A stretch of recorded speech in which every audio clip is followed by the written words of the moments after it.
Pasca pembatalan keberangkatan calon jemaah haji Indonesia di musim haji tahun ini, Kemenak Kabupaten Ogan Komering Ulu mulai membuka layanan penarikan uang pelunasan ongkos haji.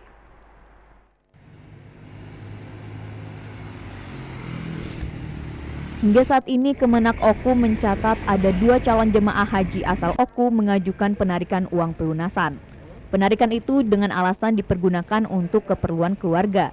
Jika jemaah haji melakukan penarikan setoran awal sebesar 25 juta rupiah, maka yang bersangkutan dianggap menarik atau membatalkan diri dari daftar keberangkatan haji. Pihak Kemenak mengklaim hal ini sudah diumumkan kepada calon jemaah haji yang batal berangkat. Untuk batas waktu penarikan, pihak Kemenak Oku tidak membatasi waktu atau akan dilakukan pelayanan sepanjang waktu.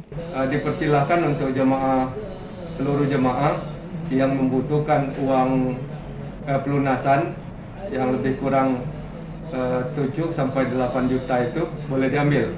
Dengan ketentuan jangan mengambil uang setoran awal yang berjumlah 25 juta. Kalau uang setoran awal 25 juta diambil, berarti menarik diri atau membatalkan diri dari keberangkatan haji.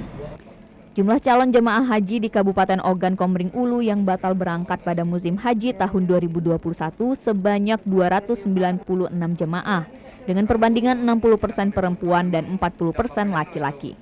Retno Wirawijaya, TVRI Sumsel melaporkan.